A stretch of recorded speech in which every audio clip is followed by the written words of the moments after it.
سورۃ ہود، نبی صلی اللہ علیہ وسلم نے فرمایا تھا کہ سورۃ ہود اور اس جیسی اور سورتوں نے مجھے بوڑھا کر دیا ہے.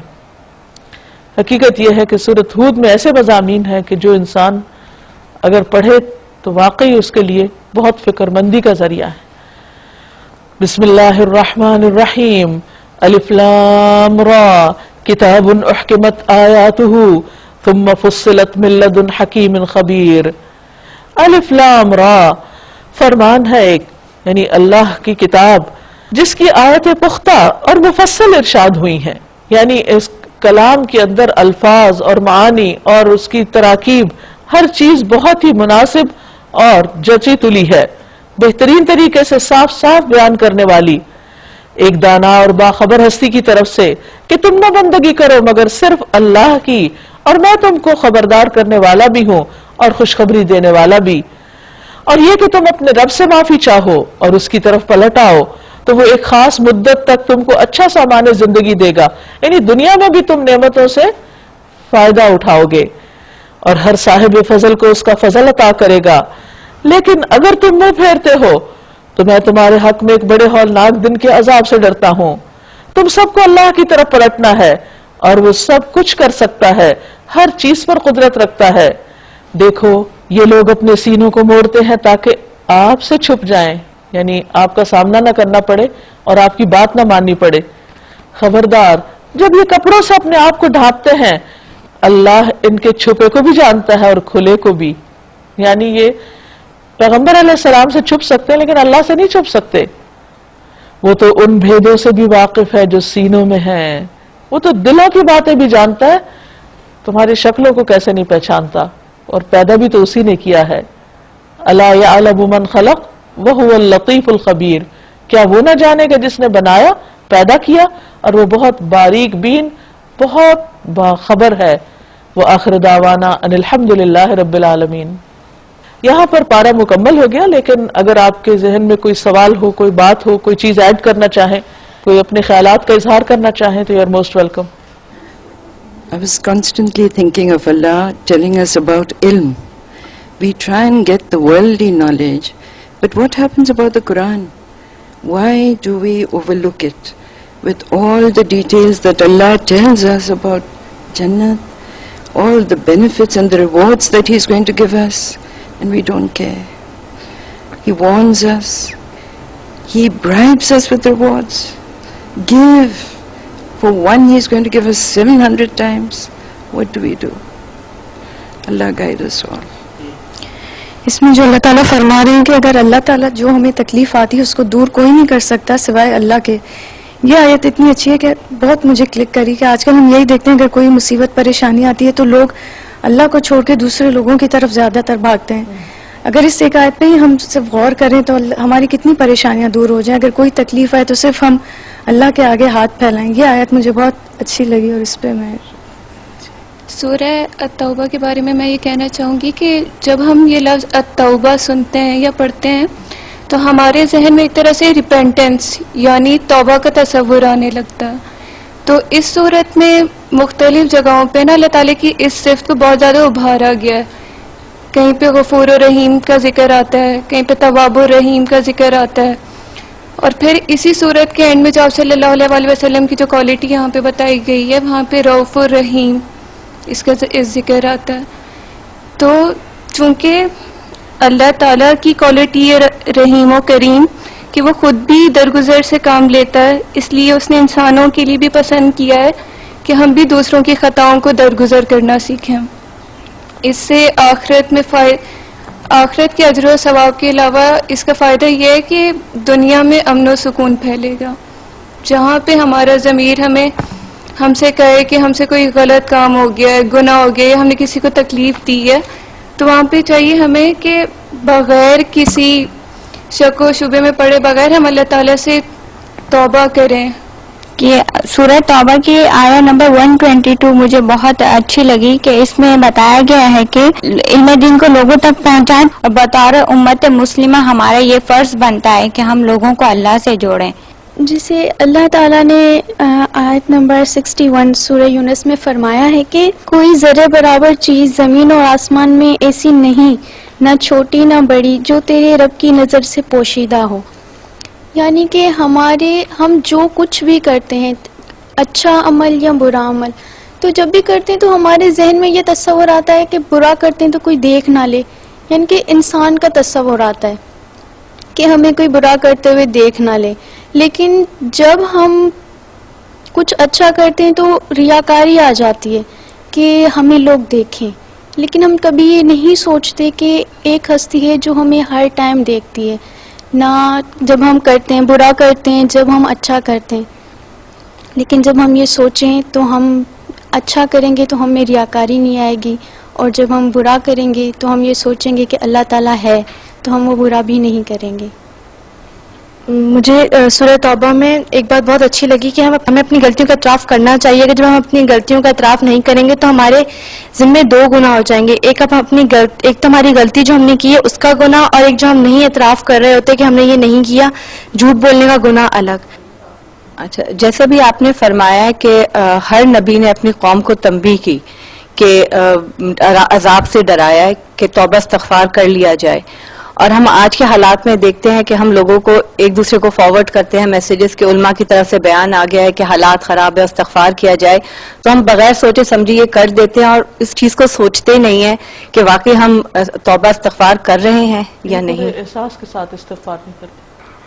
جی، آج کے پارے کے آغاز میں جو ہم نے آیت پڑھی کہ مہاجرین اور انصار میں سے جنہوں نے سب سے پہلے لبیک کہا، اللہ ان سے راضی ہوا اور وہ اللہ سے راضی ہوئے. تو اللہ تعالیٰ راضی ہو جائے یہ کتنی بڑی نعمت ہے. یہ تبھی ہوتا ہے جب ہم اللہ سے راضی ہو جائیں. جو کچھ ہمیں ملتا ہے، وہ کوئی آزمائش ہو، کوئی اچھا ہو ہمارے ساتھ یا کچھ برا ہو جائے، تو ایکسیپٹنس بندے کے اندر ہونی چاہیے جب ہی اللہ راضی ہوتا ہے. واللہ یدعو الی دار السلام، اور اللہ تمہیں دار السلام کی طرف دعوت دے رہا ہے. یہ آیت یونس کی 25 ہے آیت. اس میں اللہ تعالیٰ خود ہمیں دعوت دے رہے ہیں اور خود بتا رہے ہیں کہ کس طرح تمہیں مجھ تک پہنچنا ہے. ہمیں اللہ کو پہچاننے کے لیے دو چیزیں چاہیے، ایک اللہ کی محبت اور ایک اللہ کا خوف. یہ دو چیزیں جب ہوں گی انسان میں تو وہ ضرور کام صحیح کرے گا. ایک ڈر سے کام کرتا ہے انسان اور ایک محبت میں کام کرتا ہے. تو جب ہمیں محبت ہی نہیں ہوگی اور ڈر ہی نہیں ہوگا تو ہم کچھ بھی نہیں کر سکیں گے. تو بہتر یہ ہے کہ سب سے پہلے ہمیں کتاب پڑھنی چاہیے، اس کو سمجھنا چاہیے، پھر ہی ہمیں انسانیت اور سب چیزیں باتیں سمجھ میں آئیں گی. ناظرین، اس کے ساتھ ہی ہمارے آج کے پروگرام کا وقت ختم ہوتا ہے. اجازت چاہتے ہیں. السلام علیکم ورحمۃ اللہ وبرکاتہ.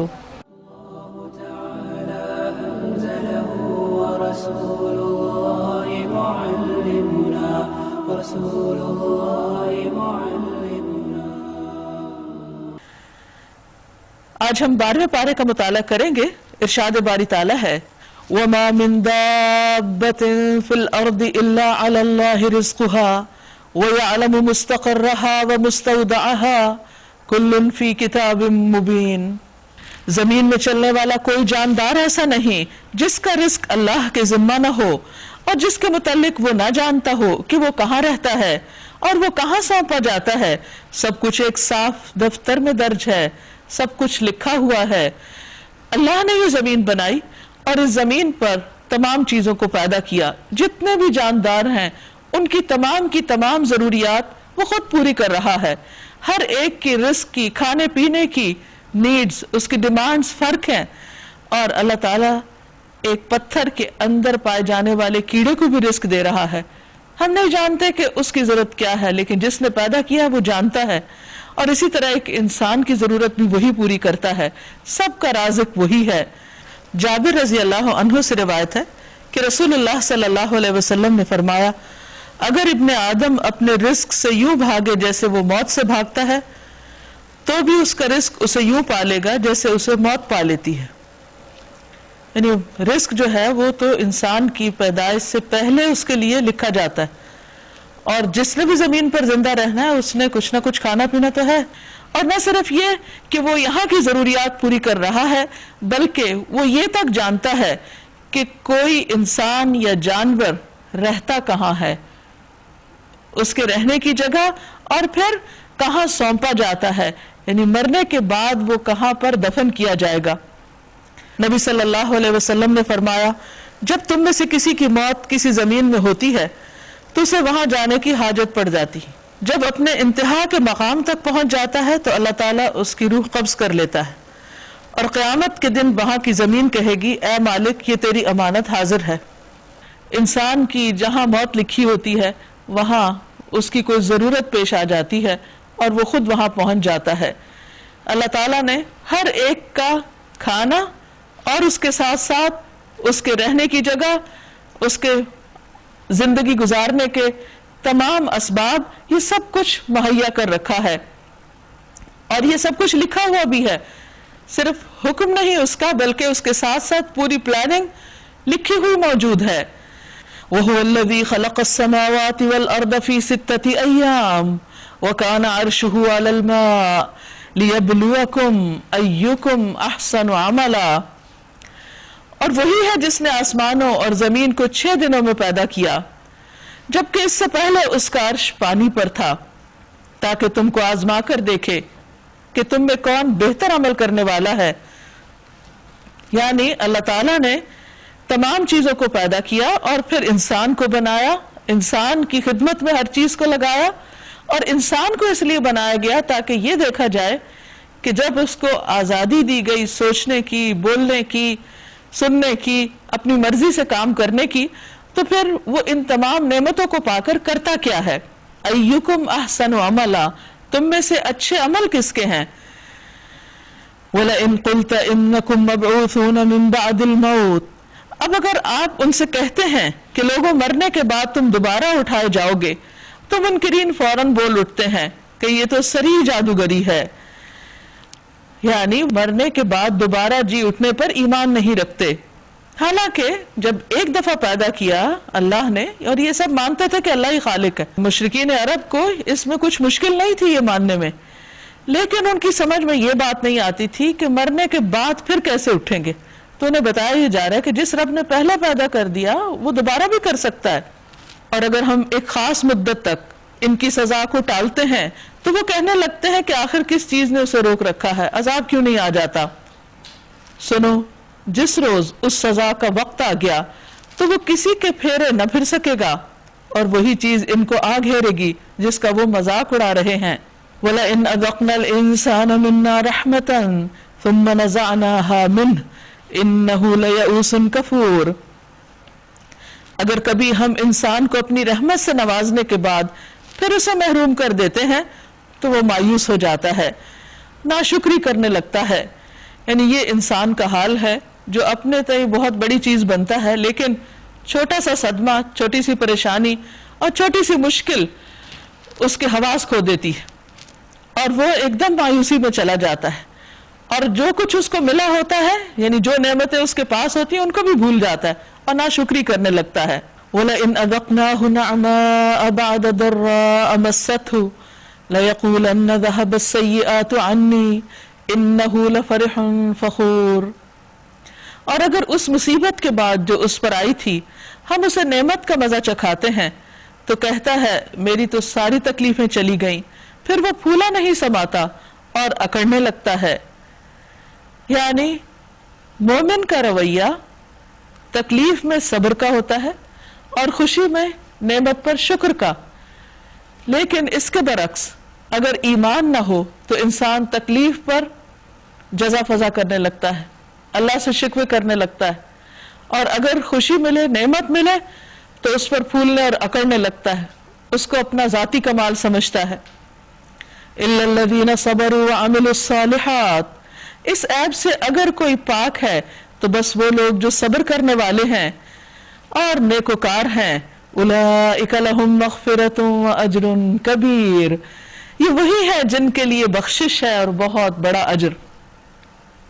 بعض اوقات انسان اپنے کسی نیک عمل کی وجہ سے اس بلند درجے کو نہیں پہنچ سکتا جو اللہ تعالیٰ نے اس کے لیے مقرر کیا ہوتا ہے، یعنی اللہ تعالیٰ چاہتا ہے کہ بندہ اونچے درجات پر جائے، لیکن اس کے عمل اتنے نہیں ہوتے کہ ان کی بنا پر وہ وہاں پہنچے، تو اس پر اللہ تعالیٰ اس کو کسی امتحان میں ڈال دیتے ہیں، کسی مشکل میں ڈال دیتے ہیں۔ پھر اگر وہ شخص صبر کر لیتا ہے تو اس صبر کی وجہ سے اس کے درجات میں تیزی کے ساتھ بلندی ہوتی. تو یہاں بھی یہی ریوارڈ بتایا جا رہا ہے کہ جو لوگ مشکل پر صبر کریں اور نعمت پر شکر کریں تو ایسے لوگوں کے لیے بخشش بھی ہے, پچھلے گناہوں کی معافی بھی ہے اور بہت بڑا اجر. عام طور پر ہم یہ سمجھتے ہیں کہ شاید صبر سے صرف اجر ملے گا, لیکن یہاں پر گناہوں کی معافی بھی بتائی گئی, کیونکہ جو بھی کوئی تکلیف مومن کو آتی ہے, حتیٰ کہ ایک کانٹا بھی اس کو چبھتا ہے تو اس پر بھی اس کے لیے اجر ہوتا ہے اور اس کے گناہ جھڑتے ہیں. اس لیے اگر کوئی ایسی سچویشن زندگی میں پیش آئے جو انسان کو پسند نہ ہو یا انسان کو سمجھ نہ آئے کہ یہ سب کیوں ہو رہا ہے, تو اس پر گھبرانے کی بجائے اور پریشان ہونے کی بجائے انسان خاموشی کے ساتھ ایک مثبت رویہ اختیار کر کے اچھے وقت کا انتظار کرے, کیونکہ کوئی بھی وقت ہمیشہ نہیں رہتا. تنگی تکلیف کا بھی گزر جاتا ہے اور خوشی کا بھی گزر جاتا ہے. فَلَعَلَّكَ تَارِكٌ بَعْدَ مَا يُوحَىٰ إِلَيْكَ, تو اے پیغمبر صلی اللہ علیہ وسلم کہیں ایسا نہ ہو کہ آپ ان چیزوں میں سے کسی چیز کو بیان کرنے سے چھوڑ دیں جو آپ کی طرف وحی کی جا رہی ہیں, اور اس بات پر تنگ دل ہوں کہ وہ کہیں گے اس شخص پر کوئی خزانہ کیوں نہ اتارا گیا. یعنی مخالفین کی باتوں کی وجہ سے آپ اپنا پیغام پہنچانے میں کوئی کمی نہ کریں, یا یہ کہ اس کے ساتھ کوئی فرشتہ کیوں نہ آیا. آپ تو محض خبردار کرنے والے ہیں, آگے ہر چیز پر اللہ نگہبان ہے, وہ کارساز ہے, وہ وکیل ہے. ام یقولون افترا, ایک اور الزام جو آپ کو دیا جاتا تھا وہ یہ کہ وہ کہتے ہیں کہ پیغمبر نے یہ کتاب خود گھڑ لی ہے. کہو اچھا یہ بات ہے تو اس جیسی گھڑی ہوئی 10 صورتیں تم بنا لاؤ, اور اللہ کے سوا جو جو تمہارے معبود ہیں ان کو مدد کے لیے بلا سکتے ہو اگر تم اپنے دعوے میں سچے ہو. فَإِن لَّمْ يَسْتَجِيبُوا لَكُمْ فَاعْلَمُوا أَنَّمَا أُنزِلَ بِعِلْمِ اللَّهِ وَأَن لَّا إِلَٰهَ إِلَّا هُوَ. اب اگر وہ تمہارے معبود تمہاری مدد کو نہیں پہنچتے اور تم اس چیلنج کا جواب نہیں دے سکتے تو جان لو کہ یہ کتاب اللہ کے علم کے ساتھ نازل ہوئی ہے, یہ کسی انسان کی لکھی ہوئی نہیں, اور یہ کہ اللہ کے سوا کوئی حقیقی معبود نہیں. پھر کیا تم سر تسلیم خم کرتے ہو, اسلام قبول کرتے ہو؟ من کان یرید الحیات الدنیا وزینتها, جو لوگ بس اسی دنیا کی زندگی اور اس کی خوشنمائیوں کے طالب ہوتے ہیں, اس کی زینت چاہتے ہیں, صرف دنیا کی محبت ان کے دلوں میں رچی بسی ہوئی ہے. نوفی الیہم اعمالہم فیہا, ان کی کارگزاری کا سارا پھل ہم یہی ان کو دے دیتے ہیں, یعنی دنیا کی کامیابی کی شکل میں یا دنیا کی چند نعمتوں کی صورت میں. وہم فیہا لا یبخسون, اور اس میں ان کے ساتھ کوئی کمی نہیں کی جاتی. یعنی اللہ تعالیٰ کسی پر ظلم نہیں کرتا. ایک انسان جو محنت کرتا ہے, کوشش کرتا ہے, تو اس کا بدلہ اس کو دے دیا جاتا ہے جہاں وہ چاہتا ہے. اگر وہ صرف دنیا میں چاہتا ہے تو دنیا میں ہی دے دیا جاتا ہے, لیکن اگر وہ آخرت کے لیے چاہتا ہے تو پھر وہاں اللہ سبحانہ وتعالیٰ اس کو کئی گنا ملٹیپلائی کر کے دیتا ہے. اولئک الذین لیس لہم فی الآخرۃ الا النار, لیکن جو صرف دنیا چاہتے ہیں ان کا انجام کیا ہوگا؟ مگر ایسے لوگوں کے لیے آخرت میں آگ کے سوا کچھ نہیں, کیونکہ انہوں نے آخرت پر یقین ہی نہیں کیا, وہاں کے ثواب جزا سزا کو مانا ہی نہیں. وحبط ما صنعوا فیہا, اور وہاں انہیں یہ بھی پتہ چل جائے گا کہ جو کچھ انہوں نے دنیا میں بنایا وہ سب ملیا میٹ ہو گیا, اور اب ان کا سارا کیا دھرا محض باطل ہے, یعنی اس سے کچھ بھی نتیجہ نکلنے والا نہیں ہے. پھر بھلا وہ شخص جو اپنے رب کی طرف سے ایک صاف شہادت رکھتا ہے, ایک دلیل رکھتا ہے, اس کے بعد ایک گواہ بھی پروردگار کی طرف سے اس کی تائید میں آ گیا ہے, یعنی قرآن, اور پہلے موسیٰ علیہ السلام کی کتاب رہنما اور رحمت کے طور پر آئی ہوئی بھی موجود ہے, تو کیا وہ بھی انکار کر سکتا ہے؟ ایسے لوگ تو اس پر ایمان ہی لائیں گے. اور انسانی گروہوں میں سے جو کوئی اس کا انکار کرے, یعنی اس پیغمبر کا, اس کتاب کا, تو اس کے لیے جس جگہ کا وعدہ ہے وہ دوزخ ہے. بس اے پیغمبر صلی اللہ علیہ وسلم, آپ اس چیز کی طرف سے کسی شک میں نہ پڑیں, یہ حق ہے, تمہارے رب کی طرف سے ہے, مگر اکثر لوگ مانتے نہیں. کیونکہ قرآن پاک ہی وہ کتاب ہے جو انسانوں کو واضح طور پر بتاتی ہے کہ کیا چیز حقیقت ہے, کیا حق ہے اور کیا باطل ہے، کیا صحیح ہے اور کیا غلط ہے۔ اور اس شخص سے بڑھ کر ظالم اور کون ہوگا جو اللہ پر جھوٹ گھڑے۔ ایسے لوگ اپنے رب کے حضور پیش ہوں گے اور گواہ شہادت دیں گے کہ یہ ہیں وہ لوگ جنہوں نے اپنے رب پر جھوٹ گھڑا تھا، یعنی اللہ کے ساتھ اوروں کو شریک ٹھہرایا تھا۔ سنو خدا کی لعنت ان ظالموں پر، ان ظالموں پر جو خدا کے راستے سے لوگوں کو روکتے ہیں اور اس کے راستے کو ٹیڑھا کرنا چاہتے ہیں اور آخرت کا انکار کرتے ہیں۔ وہ زمین میں اللہ کو بے بس کرنے والے نہ تھے اور نہ اللہ کے مقابلے میں کوئی ان کا حامی تھا۔ انہیں اب دوہرا عذاب دیا جائے گا، وہ نہ کسی کی سن ہی سکتے تھے اور نہ خود ہی انہیں کچھ سوچتا تھا۔ یہ وہ لوگ ہیں جنہوں نے اپنے آپ کو خود گھاٹے میں ڈالا اور وہ سب کچھ ان سے کھو گیا جو انہوں نے گھڑ رکھا تھا، یعنی دنیا میں جو بھی ان کی تعویلیں تھیں اور جو نظریات تھے اور جو خیالات تھے اور جو ان کی امیدیں، وہ سب ختم ہو گئیں۔ اب اس کے سوا کوئی چارہ نہیں کہ وہی آخرت میں سب سے بڑھ کر گھاٹے میں رہے وہ لوگ جو ایمان لائے اور جنہوں نے نیک عمل کیے اور اپنے رب ہی کے ہو کر رہے، تو یقیناً وہ جنتی لوگ ہیں، وہ جنت میں ہمیشہ رہیں گے۔ ان دو فریقوں کی مثال ایسی ہے جیسے ایک آدمی تو ہو اندھا بہرا اور دوسرا ہو دیکھنے سننے والا۔ کیا یہ دونوں برابر ہو سکتے ہیں؟ نہیں، نہ دونوں کا حال برابر، نہ دونوں کے اعمال برابر۔ کیا تم اس مثال سے کوئی سبق نہیں لیتے؟ تو یہاں دیکھنے والا کون ہے جو حق دیکھ سکے، اور اندھا کون ہے جو حق کو نہ دیکھ سکے، اس کو نہ پہچان سکے، جو کہ پوری کائنات میں اللہ سبحانہ وتعالیٰ کی نشانیوں کی شکل میں بکھرا ہوا ہے۔ اور ایسے ہی حالات تھے جب ہم نے نوح علیہ السلام کو اس کی قوم کی طرف بھیجا تو انہوں نے جا کر کیا کہا؟ انی لکم نذیر مبین، کہ میں تمہارے لیے کھلم کھلا خبردار کرنے والا ہوں۔ اللہ تعبدوا الا اللہ، تم اللہ کے سوا کسی کی عبادت نہ کرو، کیونکہ مجھے اندیشہ ہے کہ تم پر ایک روز دردناک عذاب آئے گا، یعنی اگر تم نے بات نہ مانی تو بہت مشکل ہو جائے گی۔ جواب میں اس کی قوم کے سردار جنہوں نے اس کی بات ماننے سے انکار کیا بولے، ہماری نظر میں تو تم اس کے سوا کچھ نہیں کہ بس ہمارے جیسے ایک انسان، یعنی یہ بات ان کے قبول حق میں رکاوٹ بن گئی۔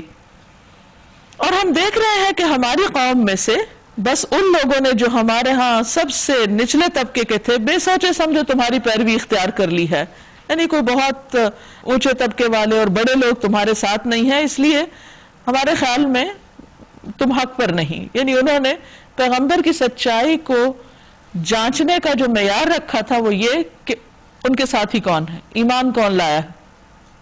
اور ہم کوئی بھی چیز ایسی نہیں پاتے جس میں تم لوگ ہم سے کچھ بڑے ہوئے ہو، بلکہ ہم تو تمہیں جھوٹا سمجھتے ہیں، پوری طرح جھٹلا دیا۔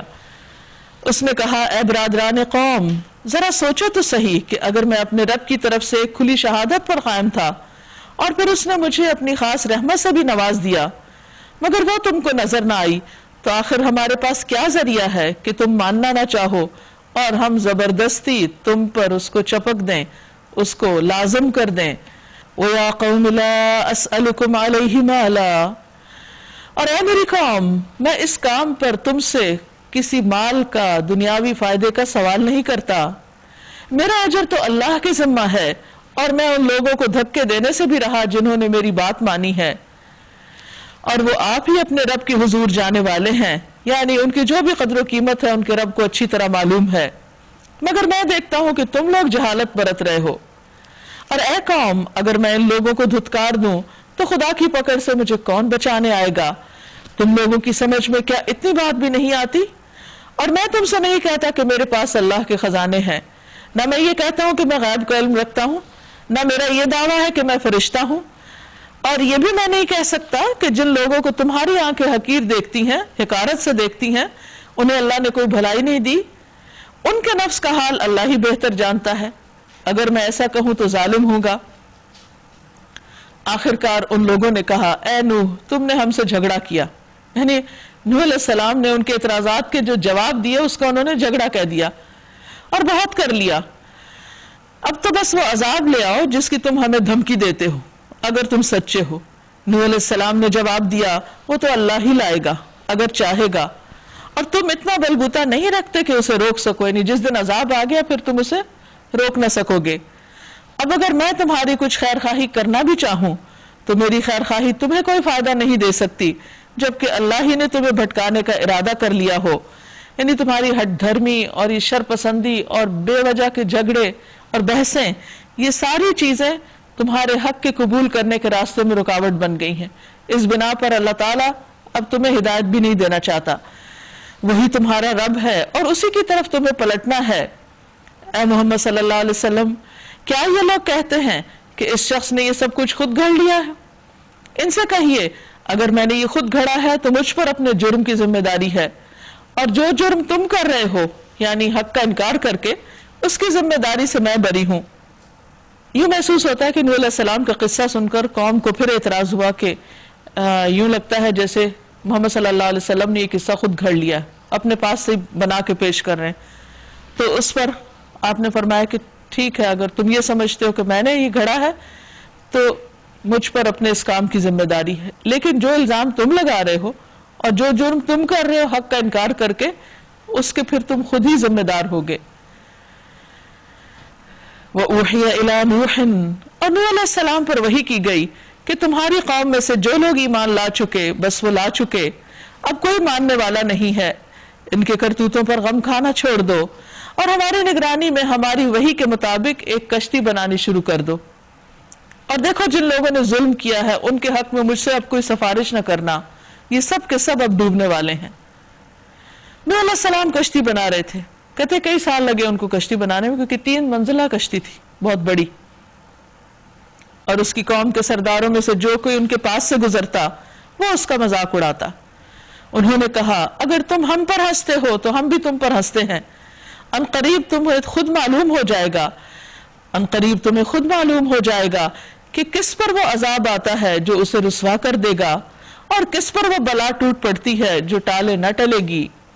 یہاں تک کہ جب ہمارا حکم آ گیا اور وہ تنور ابل پڑا تو ہم نے کہا ہر قسم کے جانوروں کا ایک ایک جوڑا کشتی میں رکھ لو، اپنے گھر والوں کو بھی سوار کر لو سوائے ان لوگوں کے جن کی نشاندہی پہلے کی جا چکی ہے، یعنی ان کی بیوی اور بیٹا. سب کو اس میں سوار کر لو، یعنی باقی جو ایمان والے ہیں، اور ان لوگوں کو بھی بٹھا لو جو ایمان لائے ہیں. اور تھوڑے ہی لوگ تھے جو نوح علیہ السلام کے ساتھ ایمان لائے تھے، حالانکہ انہوں نے اپنی قوم کو 950 سال تبلیغ کی تھی، آلموسٹ ملینیم. لیکن اس کے باوجود 80 سے کچھ اوپر لوگ تھے، 80 سے زائد جو ایمان لائے تھے اتنے سالوں کی محنت کے بعد. تو ان کی کہانی سنا کر دراصل نبی صلی اللہ علیہ وسلم کو تسلی دی جا رہی ہے کہ اللہ کے اس بندے کا صبر دیکھیے کہ کتنی تکلیف انہوں نے اللہ کے راستے میں اٹھائی. اب کیا ہوا؟ وَقَالَ ارْكَبُوا فِيهَا بِسْمِ اللَّهِ مَجْرَاهَا وَمُرْسَاهَا إِنَّ رَبِّي لَغَفُورٌ رَحِيمٌ. نوح علیہ السلام نے کہا سوار ہو جاؤ اس میں، یعنی کشتی میں، اللہ ہی کے نام سے ہے اس کا چلنا بھی اور اس کا ٹھہرنا بھی، میرا رب بڑا غفور رحیم ہے. کشتی ان لوگوں کو لیے چلے جا رہی تھی اور ایک ایک موج پہاڑ کی طرح اٹھ رہی تھی. نوح علیہ السلام کا بیٹا دور فاصلے پر تھا. نوح علیہ السلام نے پکارا بیٹا ہمارے ساتھ سوار ہو جاؤ، کافروں کے ساتھ مت رہو. اس نے پلٹ کر جواب دیا میں ابھی ایک پہاڑ پر چڑھا جاتا ہوں جو مجھے پانی سے بچا لے گا. نوح علیہ السلام نے کہا آج کوئی چیز اللہ کے حکم سے بچانے والی نہیں سوائے اس کے کہ اللہ ہی کسی پر رحم فرمائے. کہیں اور کوئی ملجا و ماوا نہیں، کوئی پناہ گاہ نہیں. اب یہ باتیں چلی رہی تھی کہ اتنے میں ایک موج دونوں کے بیچ میں حائل ہو گئی اور وہ بھی ڈوبنے والوں میں شامل ہو گیا. کون تھا وہ؟ پیغمبر کا بیٹا، جس نے اپنے باپ کی بات نہیں مانی اور وہ پیغمبر ہوتے ہوئے بیٹے کو نہیں بچا سکے، کیونکہ اللہ کا فیصلہ بے لاگ ہے. اس کے ہاں قدر و قیمت اگر ہے تو ایمان کی، ورنہ کسی نیک سے نیک والدین کا بچہ بھی اگر ایمان پر نہ ہو، ہدایت پر نہ ہو، تو والدین اس کے لیے کچھ بھی نہیں کر سکتے. جیسے دنیاوی معاملات میں مثلا ماں باپ اگر پی ایچ ڈیز بھی ہوں اور بچہ ان پڑھ ہو تو وہ اپنا علم اس کو گھول کے نہیں پلا سکتے. اسی طرح آخرت کے معاملے میں بھی اگر بچہ سیدھی راہ پر نہیں تو والدین کا سیدھی راہ پر ہونا اس کو فائدہ نہیں دے گا. ہر شخص اپنے عمل کا خود ذمہ دار ہے. حکم ہوا اے زمین اپنا سارا پانی نگل جا اور اے آسمان رک جا. چنانچہ پانی زمین میں بیٹھ گیا, فیصلہ چکا دیا گیا, کشتی جودھی پر ٹک گئی اور کہہ دیا گیا دور ہوئی ظالموں کی قوم. اور یوں اس قوم کو ختم کر کے ایلیمینیٹ کر کے رکھ دیا گیا. نوح علیہ السلام نے اپنے رب کو پکارا, کہا اے رب میرا بیٹا میرے گھر والوں میں سے ہے اور تیرا وعدہ سچا ہے اور تو سب حاکموں سے بڑا اور بہتر حاکم ہے. جواب میں ارشاد ہوا اے نوح وہ تیرے گھر والوں میں سے نہیں, وہ تو ایک بگڑا ہوا کام ہے. یعنی نسب کے رشتے اپنی جگہ ہوتے ہیں لیکن نسب کے رشتے فائدہ نہ دیں گے, اصل پائیدار رشتے تو ایمان کے رشتے ہوتے ہیں. لہذا تو اس کی تو اللہ سبحانہ وتعالیٰ نے فرمایا انہ عمل غیر صالح فلا تسألنی ما لیس لک بہ علم. لہذا تو اس بات کی مجھ سے درخواست نہ کر جس کی حقیقت تو نہیں جانتا. میں تجھے نصیحت کرتا ہوں کہ اپنے آپ کو جاہلوں کی طرح نہ بنا لے. نوح علیہ السلام نے فوراً عرض کیا اے میرے رب انی اعوذ بک ان اسألک ما لیس لی بہ علم. میں تیری پناہ مانگتا ہوں اس سے کہ وہ چیز تجھ سے مانگوں جس کا مجھے علم نہیں. اگر تو نے مجھے معاف نہ کیا وَإِلَّا تَغْفِرْ لِي وَتَرْحَمْنِي اور مجھ پر رحم نہ کیا أَكُمْ مِنَ الْخَاسِرِينَ تو میں برباد ہو جاؤں گا, میں خسارہ پانے والوں میں سے ہو جاؤں گا. حکم ہوا اے نوح اتر جاؤ, ہماری طرف سے سلامتی اور برکتیں ہیں تم پر اور ان گروہوں پر جو تیرے ساتھ ہیں, کیونکہ وہ ایمان والے تھے بس وہی بچائے گئے. اللہ کی رحمتیں اور برکتیں انہی کے لیے تھیں. اور کچھ گروہ ایسے بھی ہیں جن کو ہم کچھ مدت سامان زندگی بخشیں گے پھر انہیں ہماری طرف سے دردناک عذاب پہنچے گا. تِلْكَ مِنْ أَنْبَاءِ الْغَيْبِ نُوحِيهَا إِلَيْكَ یہ غیب کی خبریں ہیں جو ہم آپ کی طرف وحی کر رہے ہیں. اس سے پہلے نہ آپ ان کو جانتے تھے نہ آپ کی قوم. بس صبر کیجئے, انجام کار متقیوں کے حق میں ہی اچھا ہے. وَإِلَىٰ عَادٍ أَخَاهُمْ هُودًا قَالَ يَا قَوْمِ اعْبُدُوا اللَّهَ مَا لَكُم مِّنْ إِلَٰهٍ غَيْرُهُ إِنْ أَنْتُمْ إِلَّا مُفْتَرُونَ. اور عاد کی طرف ہم نے ان کے بھائی ہود کو بھیجا علیہ السلام.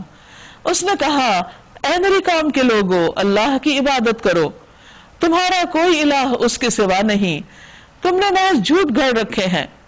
یعنی یہ جو نام تم نے مقرر کر لیے ہیں کچھ ہستیوں کے کہ وہ تمہاری حاجتیں سنتے ہیں اور مشکلیں آسان کرتے ہیں, یہ صرف نام ہے, ان کی کچھ حقیقت نہیں.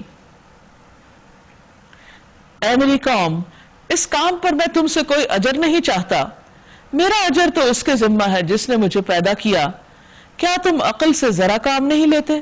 اور اے میری قوم کے لوگو اپنے رب سے معافی چاہو اور پھر اس کی طرف پلٹو, وہ تم پر آسمان کے دہانے کھول دے گا اور تمہاری موجودہ قوت پر مزید قوت کا اضافہ کرے گا.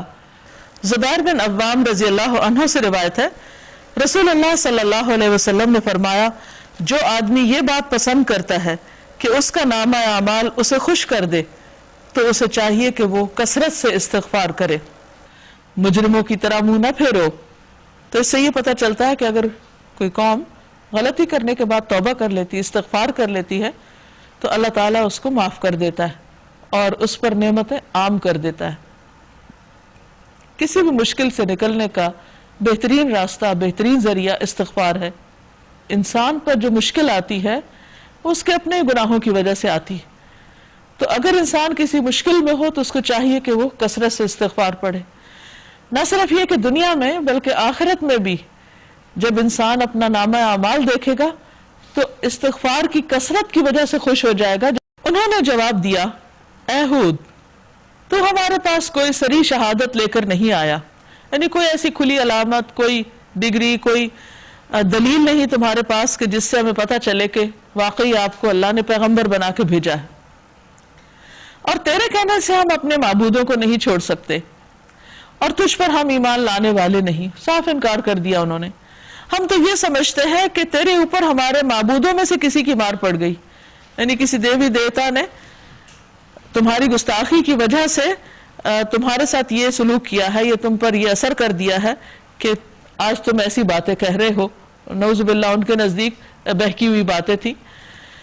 انی اشہد اللہ، وہ کہنے لگے کہ میں اللہ کو گواہ بناتا ہوں، واشہدو، اور تم بھی گواہ رہو، انی بریء مما تشرکون، کہ میں اس سے بری ہوں جو تم شریک ٹھہراتے ہو، من دونہ، اس کے سوا، فکیدونی جمیعا ثم لا تنظرون، پھر تم سب کے سب مل کر میرے خلاف اپنی کرنی میں کوئی کسر نہ اٹھا رکھو اور مجھے ذرا مہلت نہ دو، میرا بھروسہ اللہ پر ہے جو میرا رب بھی ہے اور تمہارا رب بھی، کوئی جاندار ایسا نہیں جس کی چوٹی اس کے ہاتھ میں نہ ہو، بے شک میرا رب سیدھی راہ پر ہے، یعنی اس کائنات پر ہر طرح سے اسی کا کنٹرول ہے، اگر تم منہ پھیرتے ہو تو پھیر لو، جو پیغام دے کر میں تمہارے پاس بھیجا گیا ہوں وہ میں تم کو پہنچا چکا ہوں، اب میرا رب تمہاری جگہ دوسری قوم کو اٹھائے گا اور تم اس کا کچھ نہ بگاڑ سکو گے، یقیناً میرا رب ہر چیز پر نگران ہے۔ لیکن قوم نے ان کی باتوں کو سنجیدگی سے سنا ہی نہیں، وہ ان کو آنے والے عذاب کے بارے میں بتا رہے ہیں، وارن کر رہے ہیں کہ اگر تم اپنی اس روش سے باز نہ آئے تو تمہارا یہ انجام ہوگا، لیکن انہوں نے ان باتوں کو بالکل مذاق میں اڑا دیا اور توجہ نہ کی۔ پھر کیا ہوا؟ آخر وہی ہوا جس کے بارے میں ہود علیہ السلام نے ان کو آگاہ کیا تھا۔ پھر جب ہمارا حکم آ گیا تو ہم نے اپنی رحمت سے ہود کو علیہ السلام اور ان لوگوں کو جو ان کے ساتھ ایمان لائے تھے نجات دے دی اور ایک سخت عذاب سے انہیں بچا لیا۔ یہ ہے عاد، اپنے رب کی آیات سے انہوں نے انکار کیا، اس کے رسولوں کی بات نہ مانی، حالانکہ رسول تو ایک گئے تھے لیکن رسولوں کا ذکر اس لیے کہ جو ایک رسول کا انکار کرتا ہے گویا وہ سب کا کرتا ہے، اور ہر جبار دشمن حق کی پیروی کی، آخر کار اس دنیا میں بھی ان پر پھٹکار پڑی اور قیامت کے روز بھی۔ سنو، عاد نے اپنے رب سے کفر کیا، سنو، دور پھینک دیے گئے عاد، ہود علیہ السلام کی قوم کے لوگ۔ اس کے بعد ایک اور قوم آئی، وَإِلَىٰ ثَمُودَ أَخَاهُمْ صَالِحًا، اور سمود کی طرف ہم نے ان کے بھائی صالح علیہ السلام کو بھیجا، ان کا بھی وہی پیغام تھا جو نوح اور ہود علیہ السلام کا تھا۔ قَالَ يَا قَوْمِ اعْبُدُوا اللَّهَ، بولے اے میری قوم اللہ کی عبادت کرو، مَا لَكُم مِّنْ إِلَٰهٍ غَيْرُ، تمہارے لیے اس کے سوا کوئی الہ نہیں، وہی ہے جس نے تم کو زمین سے پیدا کیا اور یہاں تم کو بسایا، لہٰذا تم اس سے معافی چاہو۔ یہ بھی اپنی قوم کو استغفار کی تلقین کرتے ہیں، اور اس کی طرف پلٹ آؤ، یقیناً میرا رب قریب ہے اور وہ دعاؤں کا جواب دینے والا ہے۔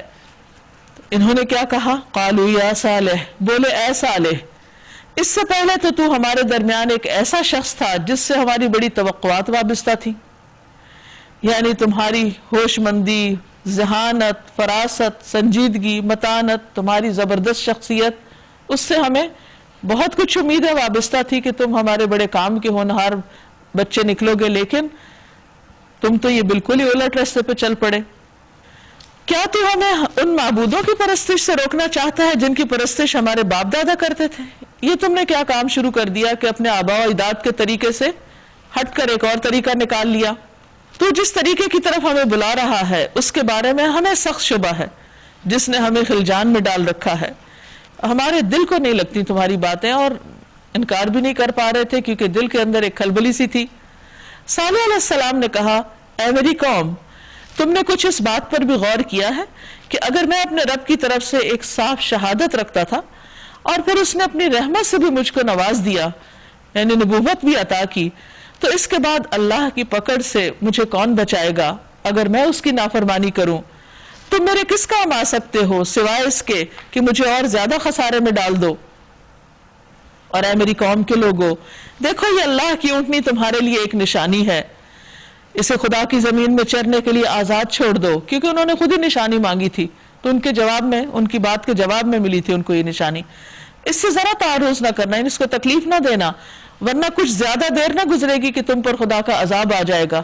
انہوں نے بھی وارن کر دیا اپنی قوم کو، لیکن انہوں نے اس کو سیریسلی نہیں لیا، ایز یوزول جس طرح باقی پیغمبروں کی قوموں نے پیغمبروں کی بات کو سنجیدگی سے نہیں لیا، مگر انہوں نے اونٹنی کو مار ڈالا۔ اس پر صالح علیہ السلام نے ان کو خبردار کیا کہ بس اب 3 دن اپنے گھروں میں اور رہ بس لو، یہ ایسی میعاد ہے جو جھوٹی ثابت نہ ہوگی، مگر اس پر بھی ان کو کچھ ہوش نہ آئی۔ آخرکار جب ہمارے فیصلے کا وقت آ گیا تو ہم نے اپنی رحمت سے صالح علیہ السلام کو اور ان لوگوں کو جو اس کے ساتھ ایمان لائے تھے بچا لیا، اور اس دن کی رسوائی سے ان کو محفوظ رکھا، یعنی دنیا میں بھی ان کو محفوظ رکھا اور آخرت کے لیے بھی ان کو عزت دی. بے شک تیرا رب ہی دراصل طاقتور اور بالادست ہے. العزیز. رہے وہ لوگ جنہوں نے ظلم کیا تھا تو ایک سخت دھماکے نے ان کو دھر لیا اور وہ اپنی بستیوں میں اس طرح بے حس و حرکت پڑے کے پڑے رہ گئے کہ گویا وہ کبھی وہاں بسے ہی نہ تھے. سنو سمود نے اپنے رب سے کفر کیا، دور پھینک دیے گئے سمود. الا بعدا لثمود. وَلَقَدْ جَاءَتْ رُسُلُنَا إِبْرَاهِيمَ بِالْبُشْرَى قَالُوا سَلَامًا قَالَ سَلَامٌ فَمَا لَبِثَ أَنْ جَاءَ بِعِجْلٍ حَنِيذٍ. اور دیکھو ابراہیم علیہ السلام کے پاس ہمارے فرشتے خوشخبری لیے ہوئے پہنچے. کہا تم پر سلام ہو. بیٹی کی خوشخبری لے کر آئے تھے. ابراہیم علیہ السلام نے جواب دیا تم پر بھی سلام ہو. پھر کچھ دیر نہ گزری کہ ابراہیم علیہ السلام ایک بھنا ہوا بچڑا لے آئے، مگر دیکھا کہ ان کے ہاتھ کھانے پر نہیں بڑھتے کیونکہ فرشتے تھے. تو وہ ان سے شک میں پڑ گئے اور دل میں ان سے خوف محسوس ہوا کیونکہ دشمن دعوت قبول نہیں کرتے. انہوں نے کہا ڈرو نہیں، ہم تو لوط علیہ السلام کی قوم کی طرف بھیجے گئے ہیں، یعنی ان پر عذاب لے کر آئے ہیں. ابراہیم علیہ السلام کی بیوی بھی کھڑی ہوئی تھی، وہ یہ سن کر ہنس دیں. پھر ہم نے ان کو اسحاق کی اور اسحاق علیہ السلام کے بعد یعقوب علیہ السلام کی خوشخبری دی. اس وقت تک حضرت ہاجرہ کے ہاں اسماعیل علیہ السلام کی پیدائش ہو چکی تھی، تو حضرت سارہ بہت غمگین رہتی تھی کہ ان کے بچہ نہیں. ایج بھی ان کی 90 ایئرز کی ہو چکی تھی اور کوئی امید بھی نہیں تھی اب. لیکن اللہ سبحانہ وتعالیٰ جو چاہے کر سکتا ہے. تو اللہ تعالیٰ نے دو مشن کے لیے فرشتوں کو بھیجا ایک ہی راؤنڈ پر. پہلے وہ ابراہیم علیہ السلام کے پاس آئے، خوشخبری دی، اور پھر لوط علیہ السلام کی طرف گئے اور ان کی قوم کو عذاب سے دوچار کیا. تب یہاں پر انہوں نے براہ راست حضرت سارہ کو خوشخبری دی. وہ بولی ہائے میری کم بختی، یعنی یہ خوشی کے ایک طرح سے ایکسائٹمنٹ کے الفاظ ہیں. کیا اب میرے ہاں اولاد ہوگی جبکہ میں بوڑھی ہو چکی ہوں اور یہ میرے میاں بھی بوڑھے ہو چکے ہیں. کہتے ہیں اس وقت ابراہیم علیہ السلام کی عمر 100 سال تھی. ان ھذا لشیء عجیب، یہ تو بڑی ہی عجیب بات ہے. قالوا اتعجبین من امر اللہ رحمت اللہ وبرکاتہ علیکم اہل البیت. فرشتوں نے کہا اللہ کے حکم پر تعجب کرتی ہو، اللہ کے فیصلے پر یقین نہیں. ابراہیم کے گھر والوں، تم لوگوں پر تو اللہ کی رحمت اور اس کی برکتیں ہیں. چونکہ وہ بہت سے امتحانوں میں کامیاب ہو چکے تھے، ہمیشہ اپنے رب کی طرف رجوع کرنے والے تھے، تو اللہ تعالیٰ نے ان کو دنیا میں بھی انعام دیا. اور یقیناً اللہ نہایت قابل تعریف اور بڑی شان والا ہے، وہ جو چاہے کر سکتا ہے. پھر جب ابراہیم علیہ السلام کی گھبراہٹ دور ہو گئی اور اولاد کی بشارت سے ان کا دل خوش ہو گیا، تو انہوں نے قوم لوط کے معاملے میں ہم سے جھگڑا شروع کر دیا کہ اللہ اس قوم کو اب آپ تباہ کریں گے. ہم پریشان ہو گئے اس بات سے اور اللہ سے فریادیں کرنے لگے کہ اب یہ ان کو اور مہلت دی جائے. حقیقت میں ابراہیم بڑے حلیم اور نرم دل آدمی تھے. ان ابراہیم لحلیم اواہ منیب، اور ہر حال میں اللہ کی طرف رجوع کرنے والے تھے. یعنی خوشی ہو، غمی ہو، اپنا معاملہ ہو، کسی کا معاملہ ہو، ہر حال میں اللہ کی طرف پلٹتے. اور یہ ایک بہت خوبصورت بات ہے کہ انسان ہر حال میں اپنے رب کو یاد کرے. یعنی اللہ سبحانہ وتعالیٰ کی ذات ہماری سینٹر آف لائف ہو، کچھ بھی ہو فوراً ہم اس کو یاد کریں. غم ہو، دکھ ہو، کمی بیشی، زندگی میں کوئی اونچ نیچ، اینی تھنگ، فوراً اللہ سبحانہ وتعالیٰ کی طرف دل ہی دل میں اس کو پکاریں، چپ کے پکاریں، بلند آواز سے پکاریں، تنہائی میں پکاریں، لوگوں کے بیچ میں بیٹھ کے یاد کریں. تو یہ صفت ابراہیم علیہ السلام کی تھی کہ ایک طرف وہ انسانوں کے لیے بہت درد مند تھے، ان کے غم میں آہیں بھرتے تھے، اور دوسری طرف اللہ سبحانہ وتعالیٰ سے ان کا تعلق بہت مضبوط تھا، ہر ضرورت میں اللہ ہی کی طرف رجوع کرتے. تو ہمارے لیے ایک بہترین مثال ہے، بہترین اسوہ حسنہ ہے کہ ہم بھی اپنے رب کے ساتھ ایسا ہی مضبوط تعلق رکھیں. تو ابراہیم علیہ السلام کو اللہ تعالیٰ نے فرمایا یا ابراہیم اعرض عن ھذا، اے ابراہیم اس سے اعراض برتو، اس معاملے کو چھوڑ دو.